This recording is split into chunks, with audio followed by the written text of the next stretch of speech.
Durante el 2015, en la televisión europea, salió un programa que seguramente tú nunca has visto, ni sabías que existía. El programa tenía como protagonista a un conocido actor de ese país, y en términos generales el programa recibió buenas críticas. ¿De qué se trataba el programa de televisión? Aquí está lo interesante. El programa se llamaba El Siervo del Pueblo. El Siervo del Pueblo. Y se trataba, era un programa, creo que salió en Netflix, si no recuerdo de allá. Se trataba de un profesor de escuela que después de una serie de eventos llegó a la presidencia de su país y trataba de reformar al país, liderarlo, erradicar la corrupción. Era una sátira política, era una comedia. Pero lo increíble es que ese programa de televisión en cierto grado se convirtió en realidad. El actor principal de ese programa se llama Volodymyr Zelensky y 4 años más tarde, en el 2019, ganó las elecciones para ser el presidente de su natal, Ucrania. Y de comediante pasó a ser presidente. De actor de televisión se convirtió en el actor político más importante en este momento. Su país ha sido invadido por Rusia.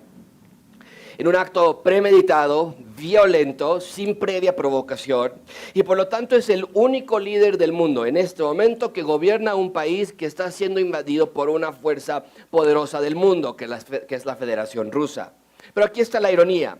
El presidente de Rusia pensó que sería una invasión sencilla, pensó que Ucrania caería rápidamente y que llegaría a la capital, Kiev, rápidamente para instalar un nuevo gobierno, un gobierno afín a los rusos. El presidente Putin, un ex agente de la agencia de inteligencia KGB, en contra del presidente Zelensky, un ex actor de comedia de televisión. ¿Quién ganaría? ¿Quién sacaría más la casta?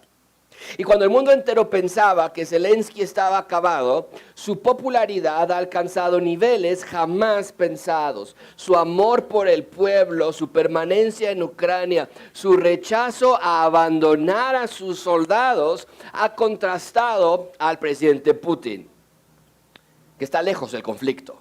Sí envió a sus soldados a la guerra, pero él se quedó en la comodidad y en la seguridad de su palacio. Y no sabemos cuál es el futuro de Ucrania, pero sí estamos seguros que la valentía y la gallardía de Zelensky va a quedar escrita en los libros de la historia de Ucrania y del mundo.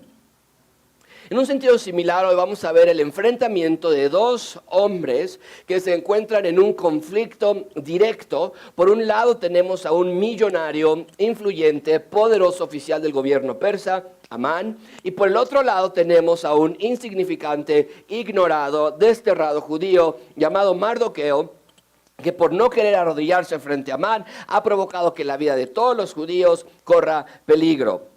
En papel, amigos, no hay escapatoria para Mardoqueo. El problema es que no solamente estamos hablando de la vida de Mardoqueo, sino que si Mardoqueo cae, todos los judíos caen junto con él.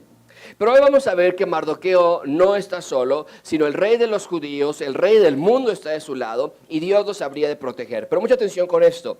Dios no los iba a proteger porque Israel fuese un pueblo loable, sino que Dios los va a proteger porque Dios es un rey que... El rey va a instalar su reino en la tierra, nada lo va a detener. Y en la historia que vamos a leer hoy, vamos a ver que la providencia de Dios no tiene límites. Su control siempre está perfectamente establecido en todo lo que nos pasa. Pero espero que esté quedando claro esto. La providencia de Dios no es para que a los humanos nos llegue todo lo que desean, sino para que el plan y la voluntad de Dios se cumplan. O sea, cuando hablamos de la providencia de Dios, no estamos diciendo que Dios permite todo lo que nos pasa para que de alguna manera u otra, al final, nos convenga. A veces así lo vemos, ¿no? Podemos decir, bueno, Dios, te paso que estés permitiendo esto en mi vida en este momento, pero no tardes, más vale que no tardes en mostrarme cómo es que esto me va a convenir a largo plazo. ¿Dónde está aquí la ganancia para mí? Tenemos una visión primordialmente interesada en lo nuestro y no debe ser así, sino que debemos ver que todo lo que nos pasa contribuye sí de una manera u otra para que el plan de Dios se cumpla. Y claro, su plan y su voluntad siempre es bueno para nosotros. Entonces, si lo vemos así, ¿cuál debe ser nuestra oración constante de estas dos? Ustedes díganme. 1, Dios, te ruego que hagas mi voluntad, por favor. que me sanes, que me des trabajo, que me des hijos, que me des un esposo, lo que sea. O bien, nuestra oración debería ser: Dios, te ruego que hagas tu voluntad en mí, por favor. En mi falta de trabajo, en mi infertilidad, en mi soltería. En las palabras de Jesús, no se haga mi voluntad, sino que dijo el Señor Jesucristo. Si Jesús hizo esa oración, ¿por qué pensaríamos que nosotros podemos hacer algo distinto? Amigos, Dios no es el genio de la lámpara que mueve cielo y tierra con tal de cumplirte tus deseos, sino que todo lo que hace Dios en el cielo y en la tierra es para que su deseo eterno se cumpla. Y esto no quiere decir que está mal pedir ayuda a Dios si estás enfermo, o que está mal pedir a Dios si estás sin trabajo o si estás pasando por algo malo. Pero sí sería incorrecto condicionar a Dios pidiéndole que te sane, que te dé trabajo, que te saque del problema que estás pasando, porque de otra manera vas a pensar de Dios como un Dios malo, un Dios injusto, un Dios que no que me ama. Entonces, hace un par de semanas vimos que Mardoqueo informó a la reina Esther de los terribles acontecimientos que estaba pasando y le pidió que hiciese, Esther, algo al respecto. Le dijo: tienes que entrar con el rey Asuero. El problema es, y lo vimos ya, que si alguien entraba con el rey Asuero o con la presencia del rey, sin ser requerido la presencia de esa persona, corrías el riesgo de ¿qué? Muerte, ser ejecutado. Y entonces vimos que al inicio Esther se mostró renuente, le dijo a Mardoqueo: ¿cómo se te ocurre eso? Jamás yo podría entrar si no me ha llamado. Solamente hay una suerte para mí en caso de yo entrar, muerte. Pero luego Mardoqueo le dijo palabras que son centrales en el libro de Esther. Si ustedes la recuerdan, lo pongo aquí en la pantalla, en Esther 4:14, porque si callas absolutamente en este tiempo, respiración y liberación vendrá de alguna otra parte para los judíos, mas tú y la casa de tu padre, ¿qué le dice Mardoqueo? Y quién sabe si has llegado, si para esta hora has llegado al reino. Y nosotros dijimos hace un par de semanas, claro que para esta hora ha llegado al reino. No para las riquezas de Esther, no porque Dios sintió lástima por Esther, hombre, mira cómo le ha ido como en feria a esta pobre muchacha, y hay que darle algo bonito por primera vez en su vida, sino porque Dios quería instalar su reino en la tierra y nada lo va a detener. Y Dios sabía que Amán querría destruir a todos los judíos del mundo, y si todos los judíos eran asesinados, entonces el Mesías no podría llegar, y si el Mesías no llegaba, tampoco el reino llegaba a la tierra. Así era la consecuencia de los eventos. Amigos, había mucho juego aquí. Y esto nos enseña siempre a pensar en el gran panorama de la Biblia. Tenemos la vista corta, solo vemos nuestro dolor, nuestros intereses, pero Dios ve la amplitud del panorama. Él sí ve todo. Y por lo tanto Él siempre nos protege. Ese es el punto principal de este sermón. Dios quiere que veamos que Él protege siempre a los ciudadanos de su reino. Entonces nos quedamos en que Esther le pidió a Mardoqueo que ayunara él, que ayunaran todos los judíos por 3 días, dijimos, y vamos a ver hoy la conexión de esos 3 días, el porqué de esos 3 días, y desde luego hay una conexión ahí con otros textos, pero a Esther le dijo: ayunen por 3 días. Ahora, hay una obvia connotación de que al ayunar por 3 días iban a orar por 3 días también, pero el texto no nos dice que oraron por 3 días. ¿Qué quiere decir esto? Que el énfasis en el libro de Esther no está en un pueblo súper espiritual que oró por 3 días, sino en un Dios que rescata a personas tal y como estén. O sea, leemos Esther, y no sé tú, pero cuando yo estoy estudiando el libro de Esther, yo quiero, de manera natural, mi tendencia es encontrar en algún lugar que nos diga que Esther era una gran mujer de Dios. Y que Esther oró y ayunó y leyó su Biblia todos los días, como Daniel lo hacía, oraba 3 veces al día con dirección al templo, pero el texto no nos dice nada acerca de eso. El libro de Esther guarda total silencio con respecto a las cualidades espirituales de Esther y de Mardoqueo y de los judíos que vivían en Persia. ¿Por qué? Porque el énfasis del libro de Esther no está en la gente, sino en Dios. En las palabras de Pablo, y lo pongo así en Romanos 5:8, mas Dios muestra su amor para con nosotros en que siendo aún pecadores, Cristo, ¿qué? Murió por nosotros. Es Es lo que vemos en la historia de Esther, es lo que hemos estado aprendiendo durante todo este tiempo. Dios mostró su amor por Israel en que siendo aún pecadores, Dios envió a Esther para rescatarlos de un exterminio total. Y podemos ver cómo la Biblia se conecta completamente. Amigos, la heroína no es Esther, es Dios. El texto no nos dice absolutamente nada acerca de la vida espiritual de Esther o de Mardoqueo, y mucho menos acerca del pueblo de Israel. Al contrario, la idea general de estos tres libros, Esdras, Nehemías y Esther, es que la condición espiritual de todos está en total decadencia. Esa es la connotación en la que estamos en este momento. Dios es el rey que rescata a su pueblo. Y aunque no dudo en lo mínimo que tendría que haber habido judíos piadosos, amadores de Dios, el texto no nos dice nada de ellos.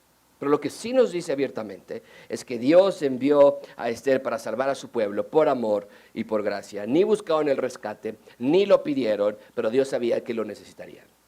Bien, ahora vamos a ver qué pasó después de que Esther aceptó interceder por su pueblo, cómo reaccionó el rey Asuero, qué le dijo Esther, lo vamos a ver hoy. Dividí el sermón en 3 puntos: la providencia del rey, el plan de la reina y en tercer lugar veremos el complot del mal. Así que comencemos. En primer lugar, número 1, vean conmigo por favor la providencia del rey. Número 1, la providencia del rey. Dice versículo 1: aconteció que al tercer día se vistió Esther su vestido real y entró en el patio interior de la casa del rey, enfrente del aposento del rey, y estaba el rey sentado en su trono en el aposento real, enfrente de la puerta del aposento.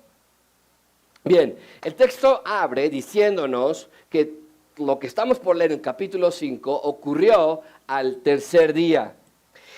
Esther se vistió de sus ropas reales para entrar al palacio e interceder por su pueblo. Y lo primero que notamos en este texto es el periodo de espera. Por alguna razón aparentemente arbitraria, nos dice el texto que fueron 3 días de espera. En la Biblia, 3 días siempre tiene un significado especial.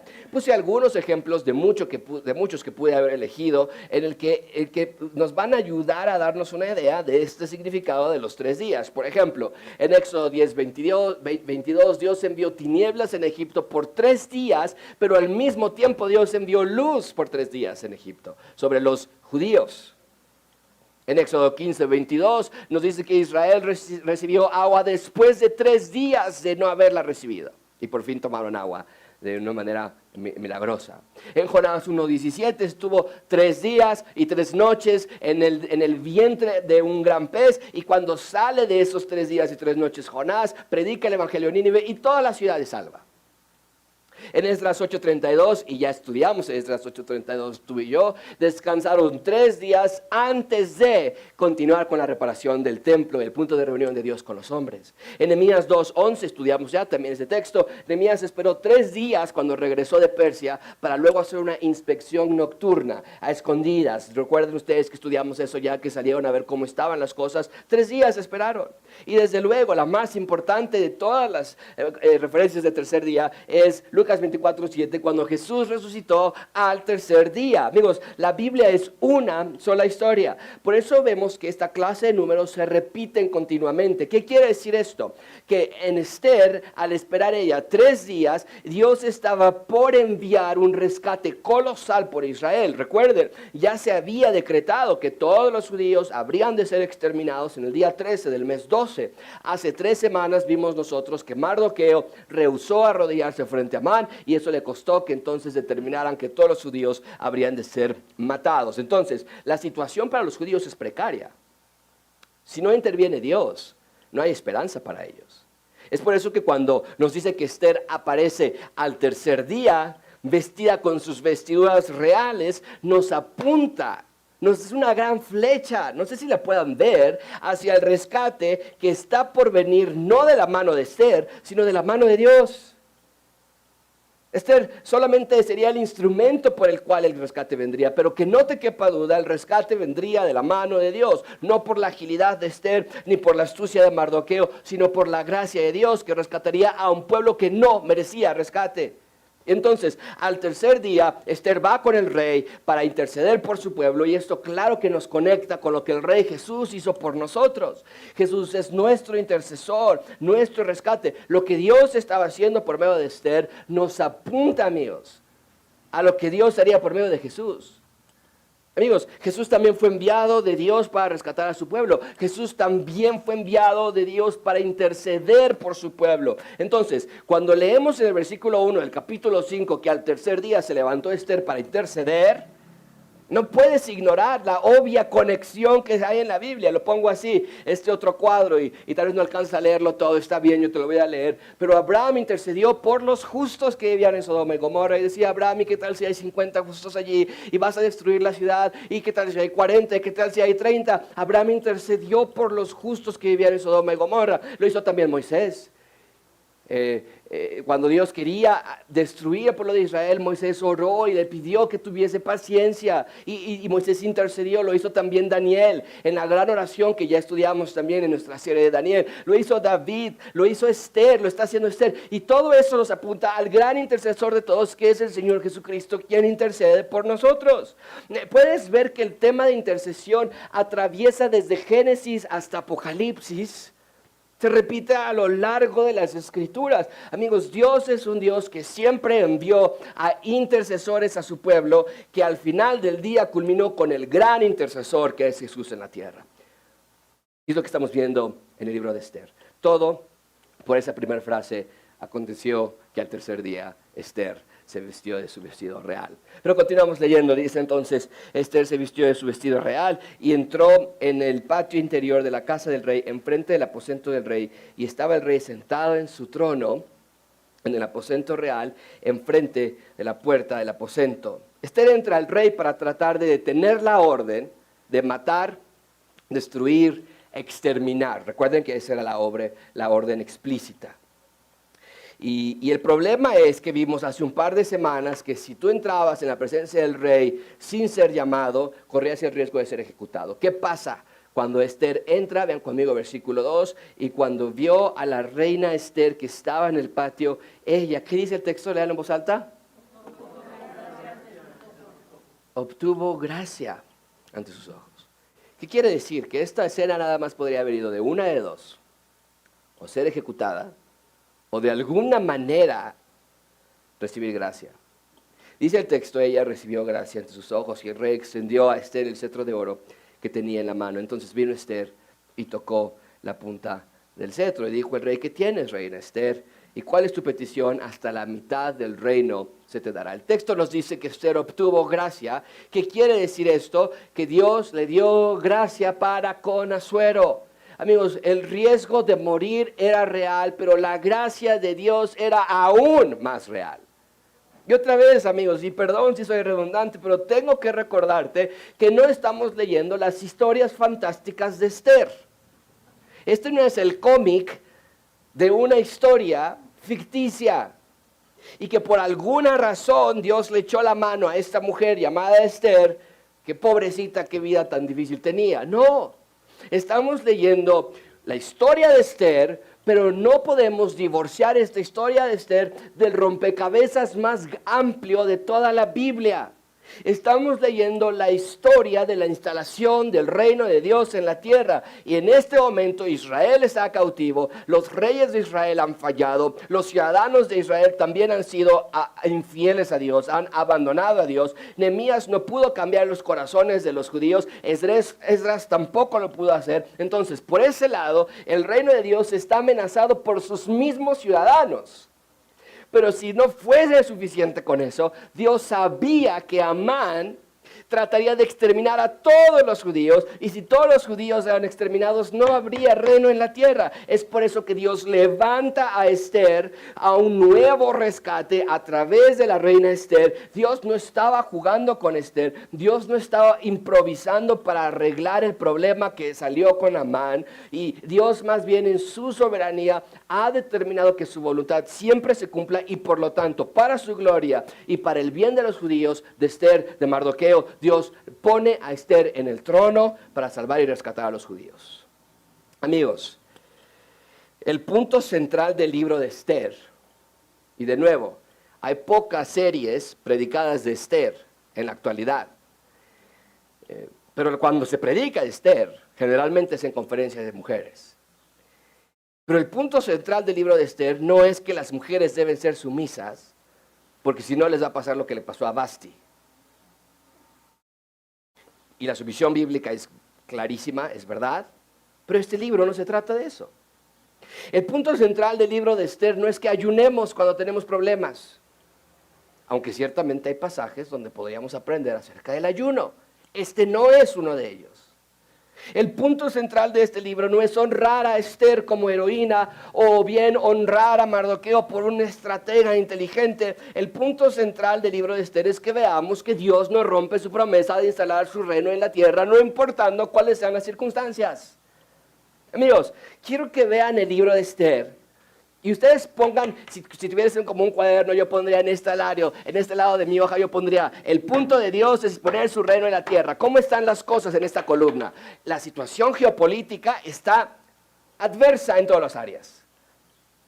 No hay reino, no hay tierra, no hay ciudadanos, no hay templo, no hay sacerdote. Israel ha desaparecido como reino.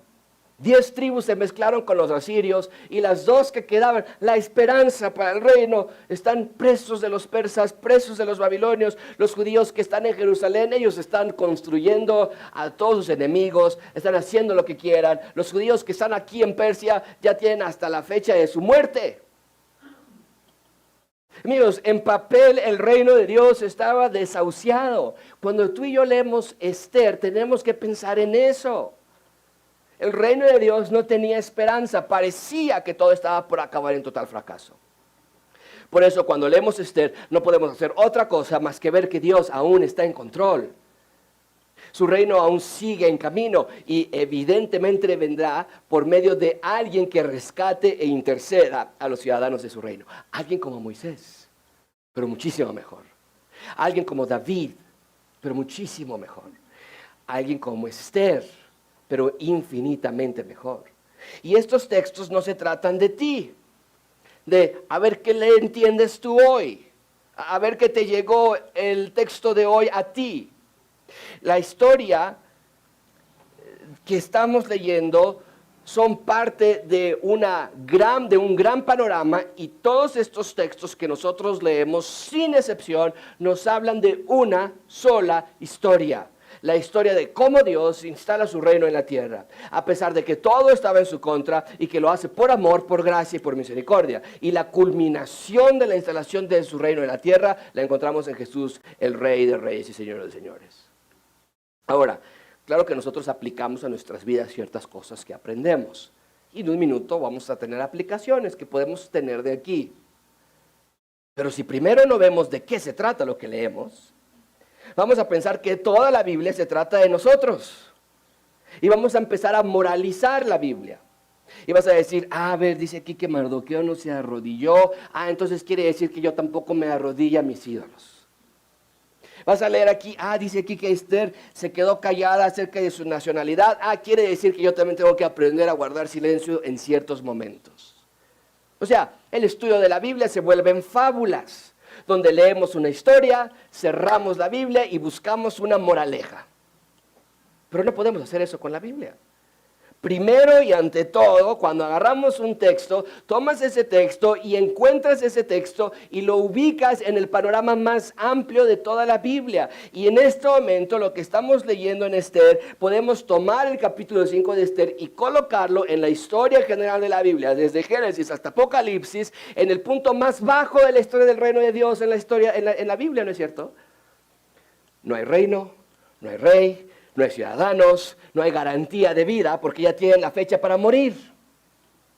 Ahí está Esther, en ese punto bajo de la historia, oscuro, trágico. Y mi trabajo como pastor y el tuyo como ciudadano del reino de Dios es ver, cuando lees Esther capítulo 5, ver que a pesar de la bajeza en la que están las circunstancias, Dios aún tiene control. Y que puedas admirar la gracia de Dios en personas que no se merecían la gracia de Dios. Bien, ahí tenemos entonces la providencia del rey. Nada sale de su control. Incluso que Esther encontró gracia, obtuvo gracia delante de Asuero, fue por la providencia de nuestro gran rey. En segundo lugar, vean conmigo el plan de la reina. Número 2, el plan de la reina, versículo 4. Y Esther dijo, bueno, el rey le dice, ¿qué quieres, reina? ¿Qué traes? ¿No? La ve medio tensa, llegó sin ser requerida, entonces, ¿qué quieres? Y la mitad del reino te voy a dar, le dice. Y eso es lo que contesta Esther. Ahora, como lector tú y yo pensaríamos, dile, Esther, dile que quieres vida, que te quieren asesinar. Pero ¿qué dice Esther? Esther dijo, si place al rey, vengan hoy el rey y ¿quién más? Y esto al lector original, cuando leyeron esto, les causó dolor de estómago, porque decían, ¿cómo a Esther se le ocurre invitar a Amán? Pero es lo que tenía el plan de la reina. Dice, vengan hoy el rey y Amán al banquete que he preparado para el rey. Se ve que Esther conocía a su marido, ¿no es cierto? O sea, Esther sabe que si hay alguna manera de interceder por el pueblo, tiene que ser a través de comida, de fiesta, de celebración. Porque recuerden, fue Asuero quien hizo su gran fiesta. ¿Cuántos días duró su fiesta inicial cuando se coronó rey? ¿Alguien se acuerda? 6 meses, 180 días. Entonces, Esther organiza un banquete para su esposo porque ella ha diseñado, esto me encanta, ella ha diseñado un plan para interceder por su pueblo. Sabe que no puede hacer la petición al rey sin antes prepararlo para que la escuche. Ahora, ella de manera voluntaria piensa en un plan. Y quiero que pienses en eso, porque ahorita quiero que vean cómo se conecta. Pero bueno, a partir de aquí, entonces ella hace este plan, pero sí vemos a partir de aquí un cambio importante en la personalidad de Esther. Antes la veíamos más retraída, más reservada, haciendo, nos decía el texto, solo lo que Mardoqueo le había enseñado. Pero a partir de aquí y hasta el capítulo 10 de Esther, la vamos a ver con más perspicacia. Vamos a ver a Esther con más astucia, con más estrategia, que será la manera en la que Israel salva en la que Esther puede salvar a Israel. Pero de nuevo, esto es gracias a Dios. Dios evidentemente le dio a Esther esta personalidad inteligente, intuitiva, exacta para estar a la altura en el momento necesario. Y en este momento esa personalidad que Dios le dio sale a relucir en el momento más necesario. Y entonces el plan consistía, dice ella, voy a preparar una comida, una vistecilla para mi esposo y vamos a invitar también a Amán y vamos a comer. Y de manera casi inesperada, de nuevo, dice, quiero que vaya Amán contigo. ¿Qué contesta el rey Asuero? Versículo 5 dice, pues, ni tardo ni perezoso, dice, vayan, dense prisa, llamen a Amán para hacer lo que Esther ha dicho. Vino pues el rey con Amán al banquete que Esther dispuso, y te puedes imaginar el gran banquete que hizo la reina de Persia. En ese momento la mujer más importante del planeta Tierra era Esther. Y hay una conexión entre el rey de los judíos, el Señor Jesucristo, y en ese momento la reina de los judíos, que es Esther. Porque aunque es la reina de Persia, los judíos son conquista de Persia, entonces ella se convierte en la reina de los judíos también. Y hay una conexión ahí con el Señor Jesucristo. Pero te puedes imaginar entonces a Amán y al rey Asuero al banquete que Esther dispuso. Y dice versículo 6, y dijo el rey a Esther en el banquete mientras bebían, ¿cuál es tu petición? Y te será otorgada. ¿Cuál es tu demanda? Aunque sea la mitad del reino, te será, ¿qué? Entonces, Esther organiza este banquete sin razón aparente. El rey asiste, también Amán. Y ya en el banquete el rey está intrigado por lo que quiere Esther. Y la presiona para decirle una segunda vez, ¿qué quieres? E incluso figurativamente le dice, hasta la mitad del reino te voy a dar. Ahora, esto es una hipérbole, obviamente no le daría la mitad del reino, pero el punto era, no hay límite, pídeme lo que quieras, pídeme lo que tú quieras. Pero quiero que vean el plan de Esther. El rey ya le había preguntado, ¿qué quieres? Y la reina le pidió que fuese al banquete. Y aquí ya en el banquete, comiendo y bebiendo, el rey le dice, bueno, ya estamos aquí, ¿qué quieres entonces? ¿Cuál es tu petición? Vean lo que contesta Esther. Y de nuevo, nosotros como lectores diríamos, dile que quieres vida, dile que quieres rescate. Esther dice, no. Esther entonces respondió, mi petición y mi demanda es esta. Si he hallado gracia ante los ojos del rey, y si place al rey otorgar mi petición y conceder mi demanda, quiero que venga el rey a una segunda ceremonia, a un segundo banquete, una segunda comida que les prepararé, y mañana haré conforme a lo que el rey ha mandado. ¡Qué gallardía, Esther! Una mujer decidida, firme, inteligente, astuta, porque le vuelve a preparar otro banquete y le vuelve a pedir que regrese al siguiente día. Pero mucha atención con esto. Esto es donde me encanta esta parte de la providencia de Dios. Tú y yo, hasta hoy día, no sabemos, nadie sabe por qué Esther hace eso. Ella definitivamente tenía un plan en mente, pero no tiene la menor idea que Dios permitió que ella diseñara ese plan, porque esa noche habría de ocurrir algo que iba a cambiar la historia de los judíos. Ella no sabía eso, obviamente. Ella de manera interna, voluntaria, natural, dice voy a hacer un plan, invitarlo una noche y lo invito a la siguiente noche y a la segunda noche, ahora sí revelo mi petición. Pero en medio de esos dos banquetes iba a ocurrir algo que era necesario que ocurriera. Y Esther, sin saberlo, entra perfecto a embonar en el plan de la providencia de Dios. Ahora, seguramente ella quería engrandecer al rey, por eso le pide un segundo banquete. Quería tal vez persuadirlo con su amabilidad, con su generosidad. Seguramente quería suavizar al rey con este segundo banquete. No sabemos por qué exactamente hace dos banquetes, pero lo que sí vemos es la providencia de Dios. Porque mientras ella tenía sus razones, y nunca vamos a saber cuáles fueron sus razones, ¿por qué dos? ¿Por qué no tres? ¿Por qué no cuatro? ¿Por qué dos exactamente? Lo que sí podemos ver es que Dios así lo permitió, porque esa noche, anterior al segundo banquete, donde iba a revelarle ahora sí su petición, algo extraordinario iba a suceder con el rey. Algo que Esther obviamente no sabía que iba a ocurrir. Y algo que lo vamos a ver en las próximas clases, si Dios lo permite. Pero te animo a que tú lo leas en casa. Pero otra vez, amigos, nos podríamos cuestionar. ¿Qué hubiera pasado si Esther hubiese revelado su petición la primera vez? ¿O qué hubiese pasado si Esther no hubiese hecho un segundo banquete? ¿Cuál sería la respuesta? ¿Qué hubiese pasado? ¿Y cuál es la respuesta? No sabemos. Porque lo que sí sucedió, Dios lo permitió así para su perfecta voluntad. Y contigo es igual.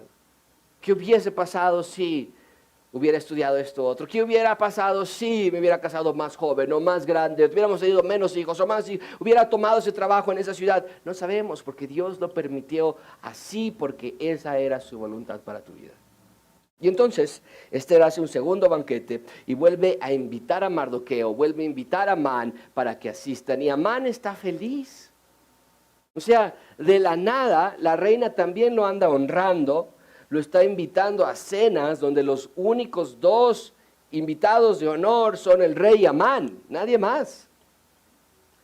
Y de camino a casa él va chiflando, él va contento, está deliciosa la comida que se acaba de cenar, pero dice que al final, cuando él va de regreso a su casa, algo ocurre. Vean conmigo, en tercer lugar, el complot del mal.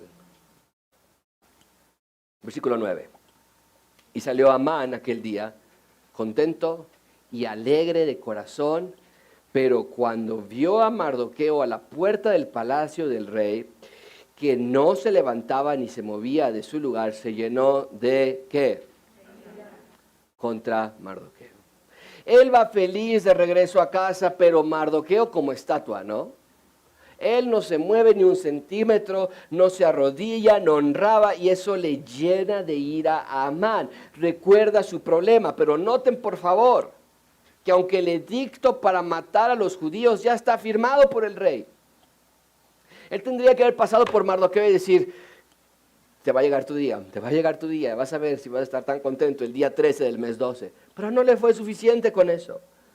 Aun cuando la fecha ya está puesta para iniciar la matanza contra Mardoqueo y contra todos los judíos, eso no le es suficiente para eliminar su enojo. Amigos, el problema no era Mardoqueo. El problema no era que no se arrodillaba. El problema de Amán era una idolatría absoluta a él mismo. Amán se amaba demasiado. Y cuando veía a alguien que no corresponde a la visión que él tiene de sí mismo, Amán se enfurece con una rabia brutal. Pero sí quiero hacer una aplicación aquí. El enojo tiene como raíz la idolatría.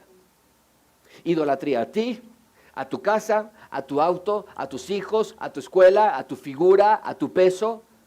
El enojo es la reacción humana ante la ofensa de uno de tus ídolos. No puedes decir, los niños me hacen enojar. No, mi vecina me hace enojar. Mis papás me hacen enojar. No, los niños, tu vecina, tus padres ofenden a uno de tus ídolos y por eso reaccionas tú así. Has cultivado enojo por años y cuando alguien le pega a uno de tus ídolos reaccionas mal. Amigos, el enojo no tiene cabida en el corazón del ciudadano del reino de Dios. ¿Por qué? Porque el enojo trae consigo a peligrosos amigos. ¿Cuántos de ustedes esta mañana sufren por gritería en sus casas? ¿Cuántos esta mañana sufren por haberle pegado a sus hijos en enojo? ¿Cuántos aquí han insultado con groserías y palabras desgarradoras a sus cónyuges, a sus padres, a su familia? ¿Cuántos han azotado puertas o roto vasos o escupido o llamado a la policía para que se lleven a alguien con el que te estás peleando? ¿Cuántos se han peleado a golpes en un restaurante o en la calle?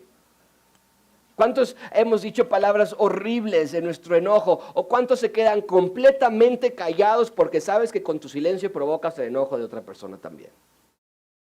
Iglesia, el enojo es idolatría. Nadie te hace enojar, sino que tú mismo cultivas raíces de amargura y de odio. Tú proteges al ídolo de materialismo, del auto, de la perfección, egoísmo, egocentrismo, lo que sea. Y cuando alguien se mete con esos ídolos, entonces reaccionas mal.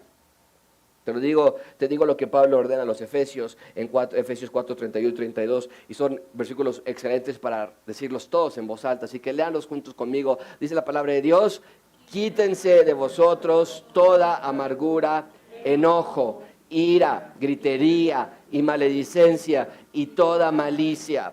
Antes bien, sed benignos unos con otros, misericordiosos, perdonándoos unos a otros, como también os perdonó a vosotros en Cristo. Es lo que estaba pasando con Amán. Amán no estaba enojado por lo que Mardoqueo le hizo, sino que estaba enojado por lo que su propia ira le causaba. Amán tenía un profundo amor a sí mismo, y vean lo que hace Amán en su enojo. Pero se refrenó Amán y se vino a su casa y mandó a llamar a sus amigos y a su mujer, que se llamaba Zeres, y les refirió a Amán la gloria de sus riquezas y la multitud de sus hijos y todas las cosas con que el rey le había engrandecido y con que le había honrado sobre los príncipes y siervos y siervas del rey.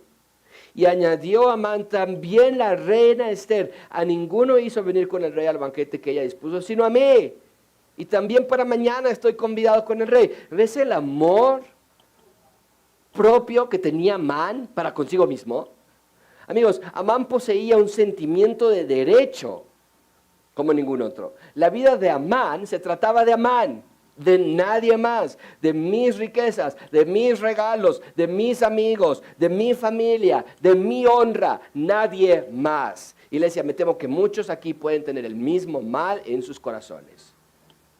Iglesia, tu vida no se trata de ti. Porque cuando se trata solamente de ti, claro que cuando no recibes algo que tú esperas, te va a afectar. Nosotros también podemos pensar que tenemos el derecho a la vida que queremos. ¿Cuántos aquí han dicho cosas como: no es justo que no me suban el sueldo? A todos les sube el sueldo, a mí no. ¿Cuántos de aquí hemos dicho: yo ya me merezco una vida diferente?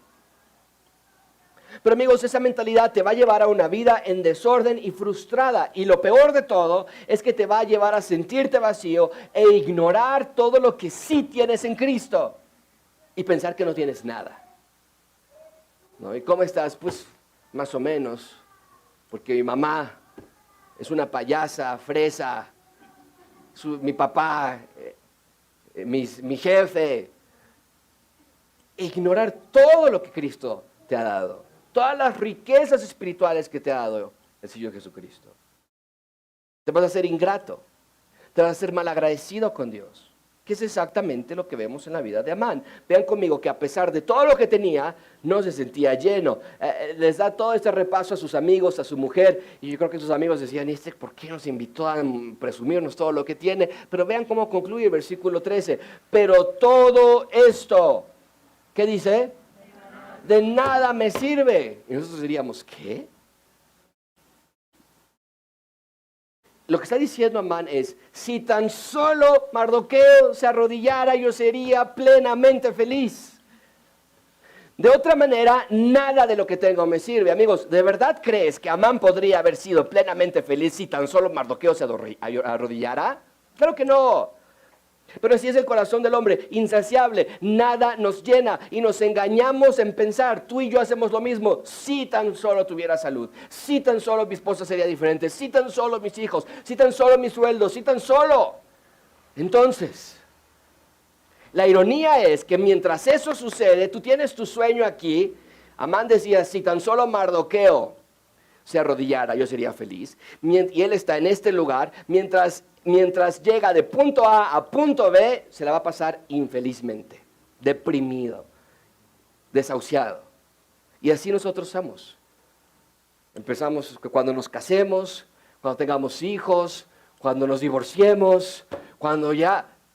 Y pasas toda tu vida esperando algo que nunca va a suceder, porque has ignorado por todos esos años que tu felicidad solamente está en Cristo. Te vuelves terriblemente infeliz, que es exactamente lo que pasó con Amán. Ven conmigo, versículo 14. Y le dijo Zeres, su mujer y todos sus amigos, pues, si tanto te molesta, hagan una horca de 50 codos de altura. Y mañana, di al rey que cuelguen a Mardoqueo en ella, y entra alegre con el rey al banquete. Y agradó esto a los ojos de Amán, e hizo preparar la horca. ¿Ves lo que el enojo produce? Por eso Jesús dice que el enojo es como el pecado del asesinato.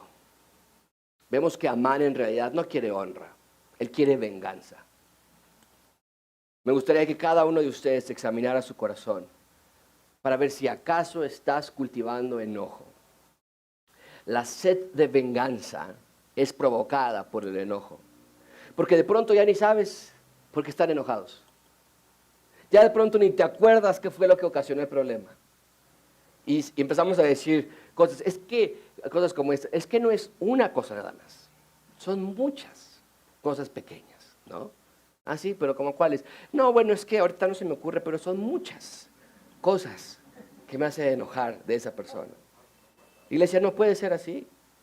Todos los salvos son ciudadanos del reino de Dios y como tales no podemos vivir enojados con alguien, acusando a todos de nuestro enojo, asesinando mentalmente a todos los que nos han hecho algo. Y lo peor de todo, eso que dice aquí esta mujer, Zeres, la esposa de Mardoqueo, le dice, mañana pídele al rey y entonces serás feliz. ¿Sabes? Abusaron de creer que tenían el tiempo en sus manos. Mañana me las va a pagar fulanito de tal. Mañana me voy a casar, mañana, cuando pase esto. Y abusas como si tú creyeras que tienes el control de tu vida, cuando no es así.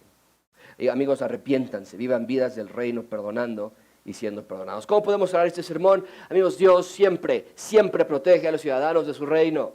Esther recibió gracia del rey y su vida fue protegida. Mardoqueo está en grave peligro. Ya está la horca, está preparada, en la cual ha de ser colgado. Los judíos siguen con el veredicto en su contra. Cada día que pasa es un día más cercano a su muerte. Pero ¿qué vemos aquí?